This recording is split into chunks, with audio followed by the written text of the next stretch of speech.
Hi hello అందరికీ నమస్తే. నేను మీ Jyothi Vemula. Welcome back to my channel Vemula వారి వంటిల్లు. అందరూ ఎలా ఉన్నారు ఫ్రెండ్స్? బాగున్నారా?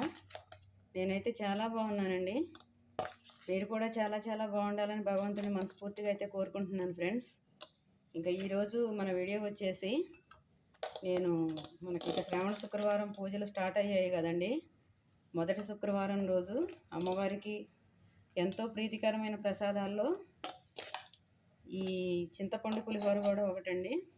అందుకని చెప్పేసి అయితే ఈజీగా 10 నిమిషాల్లో మనం చక్కగా ఈజీగా చేసుకునే చింతపండు పులిహోర అయితే చేసి చూపిస్తున్నాను ఫ్రెండ్స్. టెంపుల్ స్టైల్లో ఇది ఈ పొడులన్నీ కలుపుకొని చేసుకుంటే మాత్రం అచ్చం మనకి టెంపుల్లో పెట్టే పులిహోర లాగా అయితే మాత్రం ఉంటుంది ఫ్రెండ్స్. ఖచ్చితంగా మీరు కూడా చేసుకొని తిని ఎంజాయ్ చేయండి.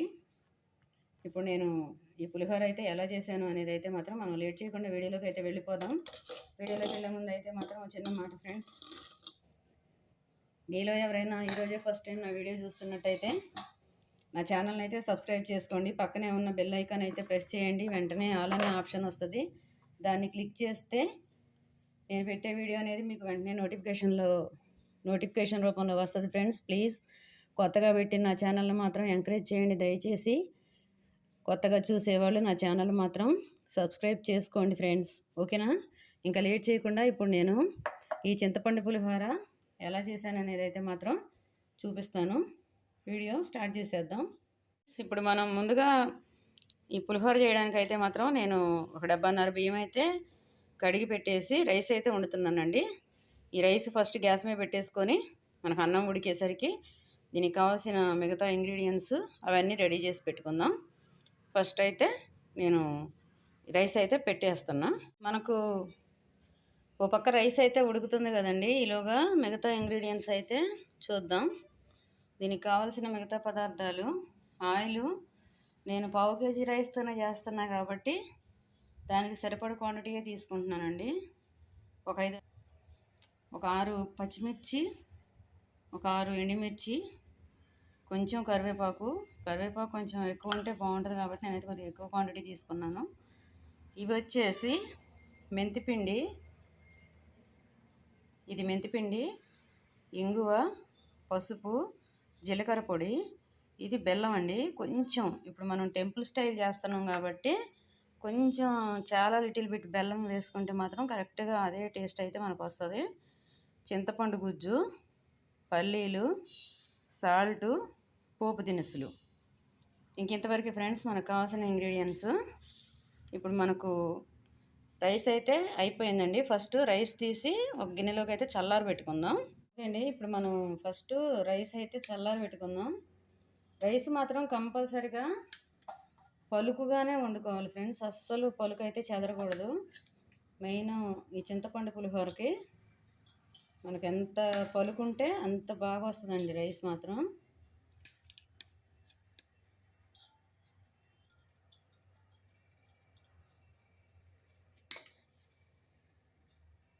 నాకు సరిపోద్దండి అది. ఇప్పుడు మనం ఈ రైస్ చల్లారేలోగా పోపు అయితే వేసేసుకుందాం ఫ్రెండ్స్. ఓకే అండి, నేను స్టవ్ వెలిగించి కళాయి పెట్టుకుని ఆయిల్ అయితే వేసుకుంటున్నాను. ఆయిల్ హీట్ అయ్యేలోగా ఆయిల్ అయితే హీట్ ఎక్కింది ఫ్రెండ్స్. ఇప్పుడు ఇందులో పల్లీలు వేసుకుందాం. స్టవ్ కొంచెం తగ్గించి పెట్టుకొని మిర్చికి కొంచెం ఇట్లా ఘాట్లు పెట్టుకొని పచ్చిమిర్చి కూడా వేసుకుందామండి.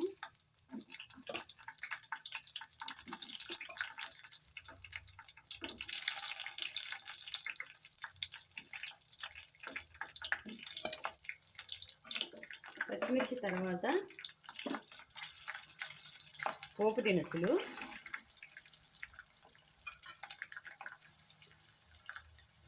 ఇప్పుడు వీటిని కొంచెం వేగిన తర్వాత ఎండుమిర్చి వేసుకున్నామని.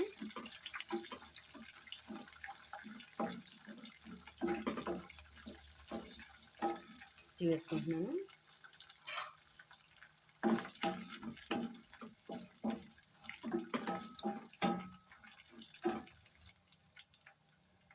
జీలకర్ర ఫ్రెండ్స్, ఒక 1/2 టేబుల్ స్పూన్ జీలకర్ర.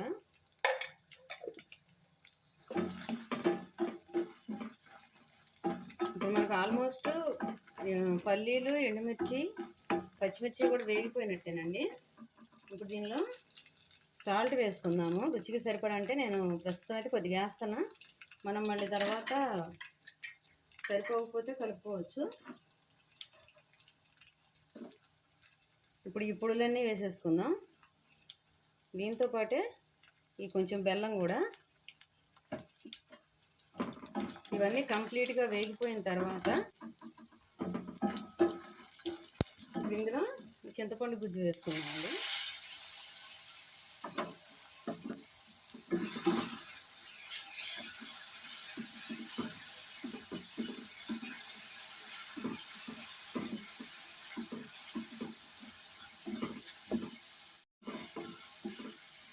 మనకు చింతపండు గుజ్జు మనం ముందే ఉడకబెట్టుకున్నది కాబట్టి ఫ్రెండ్స్, నాకైతే ఎక్కువ టైం అయితే పట్టదు.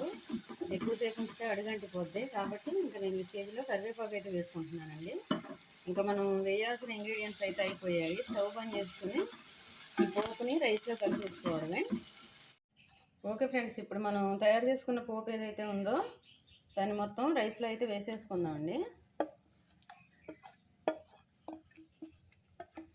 ఇది నేను కరెక్ట్గా ఈ రైస్ కొలతకు సరిపడే తీసుకున్నాను కాబట్టి ఇంకా మనం చూసుకుంటూ వేసుకోవాల్సింది లేదు ఫ్రెండ్స్. ఎక్కువ క్వాంటిటీలో అయితే చూసుకుంటూ మనకి సరిపోద్దా లేదా అని చెప్పేసి అయితే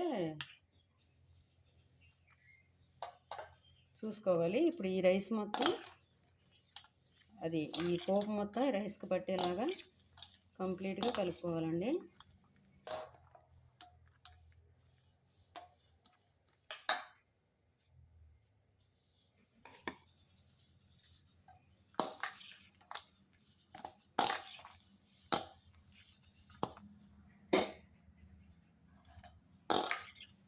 ఓకే ఫ్రెండ్స్, మనకు ఇది మొత్తం రైస్కి అయితే పట్టేసినట్టేనండి. ఇంక ఇప్పుడు ఇందులో మనం ఉప్పు పులుపు చూడడానికి, మనం ఇక నైవేద్యం పెట్టేది కాబట్టి మనం చూడకూడదు కాబట్టి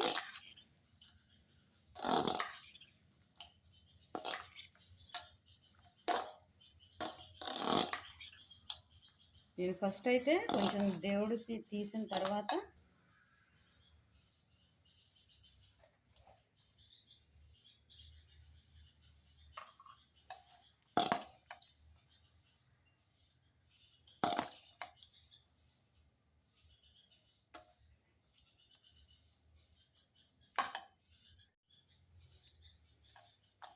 ఓకే ఫ్రెండ్స్, మనం దేవుడికి పెట్టడం అయిపోయింది కాబట్టి ఇప్పుడైతే ఉప్పు చూసుకోవచ్చండి.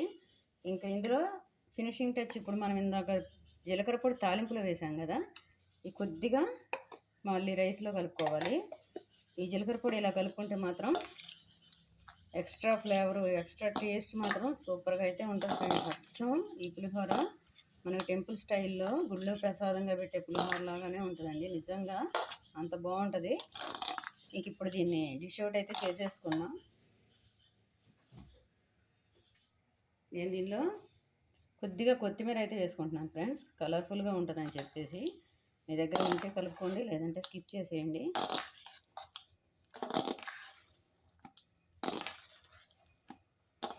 కానీ ఎటన్నా జర్నీల్లోకి వెళ్ళేటప్పుడు, బయటకు వెళ్ళేటప్పుడు, తీసుకెళ్ళడం ఏదైనా చేసుకునేటప్పుడు అయితే మాత్రం కొత్తిమీర వేయకండి ఫ్రెండ్స్. స్టాక్ ఉండాలంటే కొంచెం ఏదైనా తేడా వచ్చే అవకాశం ఉంటుంది. ఇప్పుడు దీన్ని అయితే డిష్ అవుట్ చేసేసుకుందాం.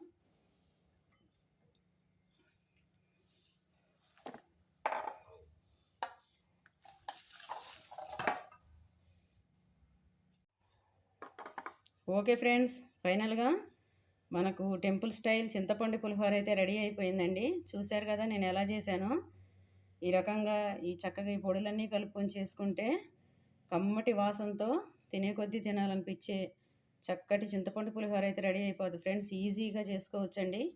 మనం ఇప్పుడు నేను మీకు తయారు చేయించి చూపించిన మనం పోపు పెట్టుకున్న గుజ్జుని సేమ్ అదే రకంగా యాజ్ టీజ్గా గుజ్జు తయారు చేసుకొని ఉంచుకున్నా కూడా మనం ఇన్స్టెంట్గా అప్పటికప్పుడు చేసుకోవచ్చు ఫ్రెండ్స్. మీరు కూడా ఒకవేళ పులిహోర అంటే ఎక్కువ ఇష్టపడే వాళ్ళు ఉండి అప్పటికప్పుడు చేసుకోవాలంటే టైం పడుతుంది అనుకునేవాళ్ళు ఆ రకంగా ముందే పేస్ట్ తయారు చేసి పెట్టుకుంటే, పోపు కూడా వేసుకొని ఫ్రిడ్జ్లో పెట్టుకుంటే మనకు 1 నెల రోజుల వరకు అయితే మాత్రం స్టాక్ ఉంటుంది ఫ్రెండ్స్. నా వీడియో అయితే మీకు నచ్చిందని అనుకుంటున్నాను. ఖచ్చితంగా మీరు కూడా చేసుకొని అమ్మవారికి ప్రసాదంగా నైవేద్యం పెట్టేసి మీరు కూడా ప్రసాదం తీసుకోండి. ఓకేనా? నా వీడియో మాత్రం మీకు నచ్చిందని అనుకుంటున్నాను ఫ్రెండ్స్. నా వీడియో నచ్చితే కొత్తగా చూసేవాళ్ళు ఎవరైనా ఉంటే నా ఛానల్ అయితే ఖచ్చితంగా సబ్స్క్రైబ్ చేసుకోండి.